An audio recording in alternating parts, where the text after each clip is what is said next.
Hello, and thank you for tuning in. My basic premise in this series of videos is this. America is the best country in the world, but we are not at our best right now. States that are comfortably blue or red are doubling down on policies that are red meat for their base, and the opposition to the majority of these states is moving to other states where they feel like they'll fit in better.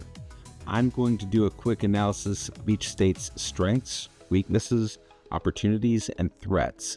I'm going to look at how each state relates to their political friends, foes, and frenemies.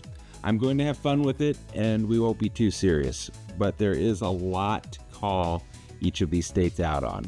So here we go. And before we get too much further along, please consider liking this video and subscribing to my channel. Thanks. Sweet home Alabama. Deep South, the deep insulated South. Alabama with a protective moat of other southern states to keep Yankees out. A state out to prove that it is the most socially conservative state in the union to make sure Yankees stay out. Is Alabama in growth mode, or is it in protectionist mode? Let's investigate.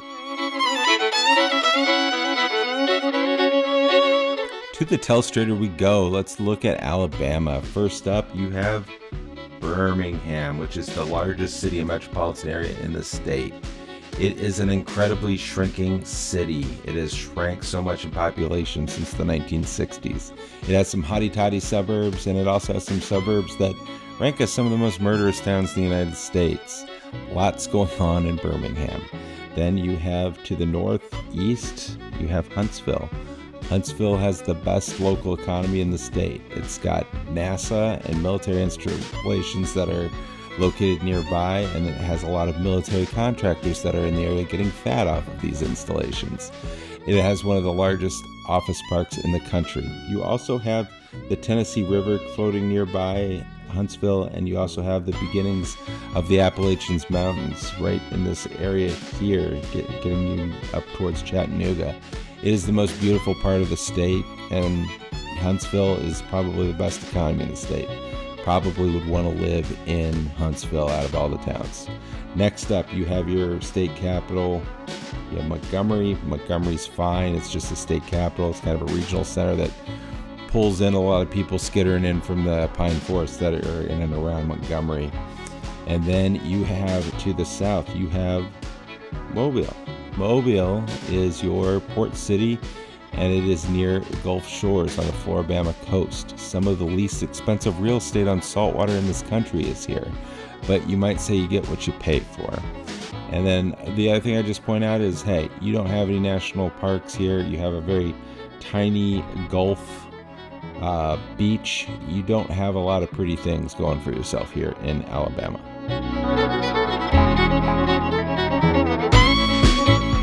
Look, the one thing that Alabama is known for, and the one safe thing you can attempt to start a conversation with someone from Alabama with, is college football. No state has done college football over the last century better than Alabama. The University of Alabama Crimson Tide is the most recognizable brand in the state. The sport is a divider. Alabama versus Auburn is the biggest rivalry in college football. It is a uniter. It allows blacks and whites to talk about something that makes grown men hug at Wild Wings rather than the important issues that face the state. Another strength is the cost of living. It is cheap to live here relative to the rest of the country. There are cheap houses, cheap groceries. If you have money, it does go further here. Notice that if you have money is a big if when you talk about the cost of living and quality of life in Alabama. Well, that was a delightful yet terse review of Alabama's strengths. On to its weaknesses. The Alabama K-12 education system is a dumpster fire. Alabama ranks last in efficiency and outcomes as measured by the conservative think tank, the Cato Institute. Richer Alabamans try to offset this by buying their kids a private school education, but when you do this, it starts to make the cost of living in Alabama more expensive, and that ebbs away at one of the key advantages to living here. Another fun weakness related to Alabama's terrible K-12 system is that the top public university here is more interested in educating people from other states than Alabama. Alabama has a shallow pool of qualified students for admission to the University of Alabama. So Alabama shops other states to find better qualified students.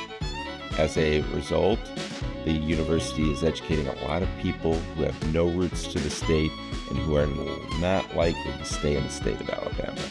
Alabama is just one of 2 southern states that is a net exporter of college students. That is hard to do when you live in the middle of the fastest growing region of the United States. You don't think the best and brightest Alabama graduates are going to leave? Well, what is the value proposition to staying? There are no big companies based in Alabama. Alabama has one Fortune 500 company, Regions Financial. Have you heard of them? Neither have I. And the bank got a little wobbly in 2023 along with a lot of other regional banks. Lots of companies do business in Alabama, but when they do, it is usually to take advantage of the cheap labor force here. A lot of foreign car manufacturers build cars and don't have to worry about high wages or unions here. When you don't have a lot of companies based in your state, you tend to have a competitive disadvantage with how well trained your workforce is relative to other states. Conservatives and liberals agree Alabama has one of the worst taxation systems in the country. The worst part of its tax system is the sales tax, which can get close to 10%. You normally see a 10% sales tax in a state that has no income tax, but Alabama has a 5% income tax. This may not seem bad, but all of Alabama's neighbors have a more attractive tax system than Alabama does. Well, this may seem obvious, but Alabama has the opportunity to invest more dollars in K-12 education and change people's lives at an early age. The best access kids have to escaping poverty is an education. Homegrown kids can start matriculating into the University of Alabama at higher rates. More skilled labor starts to stay here in Alabama and build careers or start companies. Look at this list of top employers based in Alabama. It's a bunch of quasi-governmental institutions and a bank at the top of your list. There's nowhere to go but up here. The problem with this opportunity, of course, is that this has been an obvious area of investment for generations, and the state has chosen not to do it. Alabama's governor likes to get into the culture wars and get into Twitter fights with progressive states and the governor of California. Alabama's biggest threats are much closer to home. Tennessee, Georgia, and Florida all border the state of Alabama and have much better economies than Alabama. They are not all that much more expensive to live in than Alabama. They all have a stronger value proposition to attract people and businesses. They have more attractive tax structures. During the 2010s, people voted with their butts. Way more people moved into Florida, Georgia, and Tennessee than Alabama. Another threat to the state of Alabama, at least to its economic development over the long term, is its particular brand of tough guy conservatism. Alabama makes a lot of news for its political leaders taking hard lines on social issues, whether it's Tommy Tuberville, the middling coach turned U.S. Senator, preventing promotions in the U.S. military over abortion policies, or the Alabama Supreme Court declaring embryos children. Alabama simply does not have enough going for it overall, where they're going to be able to attract more people and growth to compete with its neighbors. Tennessee, Georgia, and Florida, they have enough going for it where people may hold their nose if these types of states adopt policies that are pretty strict socially. Not Alabama. I think at the end of the day, Alabama is more interested in keeping its power structure intact than it is in growing its economy. At the end of the day, Alabama is a state people dream of leaving rather than dream of moving to. While Texas, Florida, and Georgia are the engine, wheels, and body of the vehicle moving the South forward as the fastest growing region in the United States, Alabama is kind of the window flag hanging off the side of the vehicle. Alabama is just along for the ride with the rest of the South until it does a better job of investing in its own people to create wealth and growth.